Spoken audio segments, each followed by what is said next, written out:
One day I was looking at an old church in England which had frescoes going right back to the Middle Ages. And the message on it was, as you are, so we were, as we are, so you will be.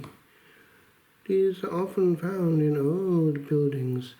One sees all kinds of macabre dances with skeletons of kings dancing with those of paupers, mitred heads with those who are soldiers, and so on.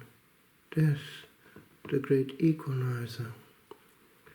And so it is that when one is looking at these messages coming from our ancient past, one is a little bit humbled, for one stands before the same reality, that which faces us all. And old Father Time always wins in the end. As Baudelaire says, qui gagne sans tricher, the one who wins without cheating. Alas, it says in the Purgatory manuscript, if people only reflected on these things while yet on earth, what a life they would lead. Examine seriously how many venial sins, a negligent person, one who is little concerned for his salvation and is well glued to the earth, commits in one day. How many minutes does he give to God? Does he as much as think of him with reflection? Think hard. Contemplate 365 days of this kind in one year. And if a large number of years follow the same pattern, this person dies with a soul loaded with a multitude of venial sins which haven't been effaced because the thought never came to him.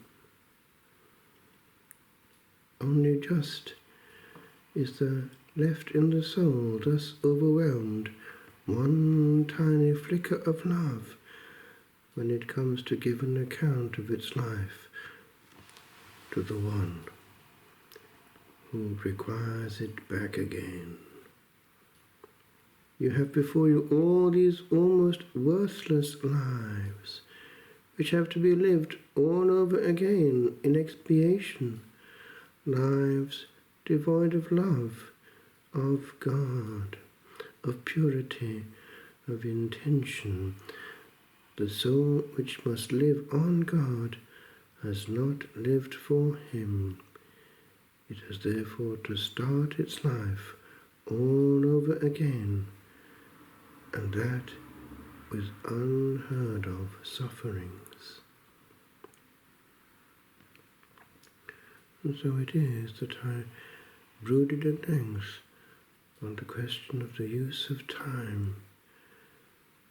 Alas, do I realize that this day which is about to dawn will dawn but once, and I will write its seconds in my book in indelible ink, and one day have to read it again.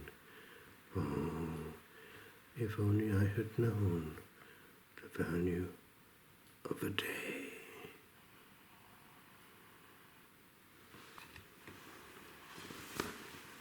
We are but scattered specks upon this map of everlasting history.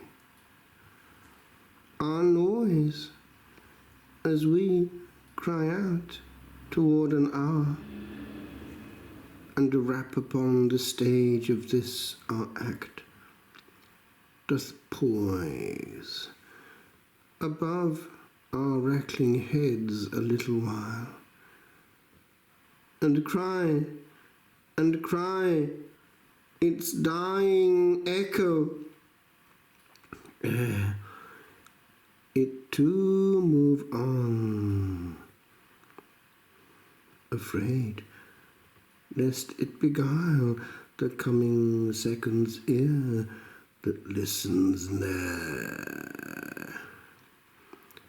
We are the echo of another cry that some faint gasping breath tried long ago to yell across the years that sauntered by its own bestruggling, wanting not to know. We talk to one another with a thought, oft thought,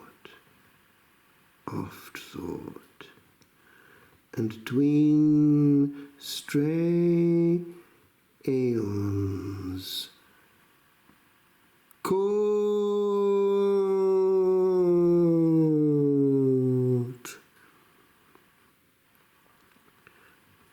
And so it is, one sees, in places like the Piazza del Campo in Siena, the place where the great preacher San Bernardino would hold forth for 2 hours and sway the crowds, doing what? Placing before their eyes the one thing that mattered.